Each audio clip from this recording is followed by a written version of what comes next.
नमस्कार फ्रेंड्स, जय जगन्नाथ। केमिति अछंती आपण माने? मु आशा करछि आपण माने बहुत भले थिबे। मोर आ गोटे न्यू वीडियो को आपण मानकु वेलकम। तो फ्रेंड्स, आज आ गोटे नुआ रेसिपी करिक आपण मानकु मु देखेबे। वीडियो स्टार्ट करिबार आ गोटे कथा कहि दोछि, जो माने मो चैनल रे नुआ अछंती प्लीज प्लीज चैनल को सब्सक्राइब करिवे आ वीडियो टी फर्स्ट टू लास्ट जाय देखिबे। एबे चलंतु वीडियो स्टार्ट करिबा।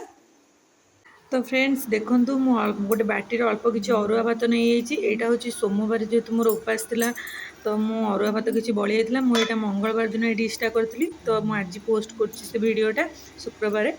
तो देखूँ मुझे अरुआ भात कपटे हम बेसन आ कपटे दही ऐड कर देछि। ऐड करके भल भाव में ग्राइंडिंग करदेवी। तो आपण मैंने भावुवे अरुआ भात अधिक जो थी अधिक बेसन आ दही भी आप पकई पारे ताकू भल भाव में ग्राइंडिंग करदेवे।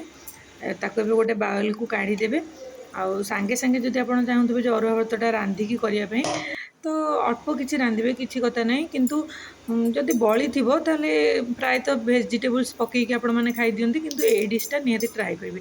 एबे मु भल भाव में बाहर कर देछि। अदा कंचा लंका छेचा गोटा जीरा अल्प किसी गोलमरीच गुंड बीट लुण अल्प अध कप हे सुजी आ अल्प किसी पानी पकईकि भल भाव में फेंटी देबे।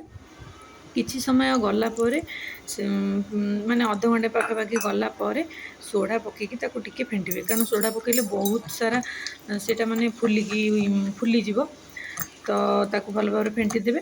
फेंटी सारा पर सोडा पछरे पकईकि सांगे सांगे बसैबे।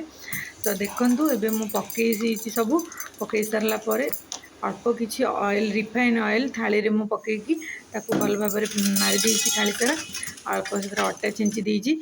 आपण मान पाखे करिया केक फेक जदि करने थी किसी तो से केक जो थे बनाऊँ से भी करें। तो यहाँ को आम ढोकला टाइप रहीपर। तो किंतु ए अरुआ भात हूँ मेन आइटम। तो मेन अरुआ भात ही डिशटा होती बढ़िया लगे आपण मानकु। मुझे अध घंटे छाड़देली घोड़न देकी भल भाव में। तापर ये टी राग राग माने भल लगे। तो छोट पिला जदि खाइबा आप राग बेसी यूज न कले चलो।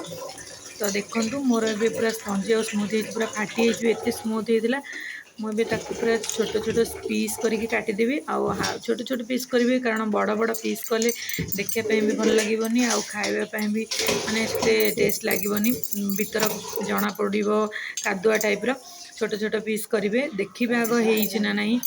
तो देखो मोर भी पूरा क्लियर होता छोट छोट पीस करके काटी काटिकी देखिए भल भाव माने मन उठी पूरा केते स्मूथ होता उठिबो भी भल भाव में।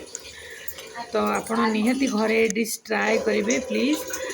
तो देखंतु केते स्मूथ हो ताकू भी गोटे छुंक टाइप दबा से तो सब जिनस जहाँ पड़ी ताकू मु भल भाव पीस करके छड़े देली माने छोट छोट पीस करके छड़े रखीदेली थाली रे। तो चलतु एबे मु गोटे पैन बसईदेवी। पैन रे भी मु रिफाइन ऑयल 2 चामच से अल्प टिके अधिक सोरिष पकेबे। आ सोरिषटा जानते बढ़िया लगे। आउ किछि भुसुंगा पत्र अल्प किछि कंचा लंका कटा अल्प किछि हेंगू पकईदेवे। तापर अध चामच हलदी पकईबे। हलदीटा टिके कलर भल देखा जेहेतु अरुआ भात पड़ता सुजी सब बेसन एगुड़ा सब पड़ी बैटरटा धला देखा जाऊला। तो अब अरुआ भात पकईकि भल भाव में 5-10 मिनट मिक्स करदे।